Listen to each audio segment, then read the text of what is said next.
indicator panel. Ooh. And Mr. Rod made it functional. Cool.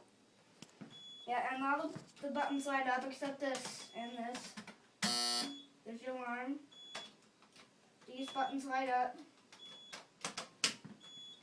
And then it goes back down. So you got the indicator working, the emergency light. There's the alarm.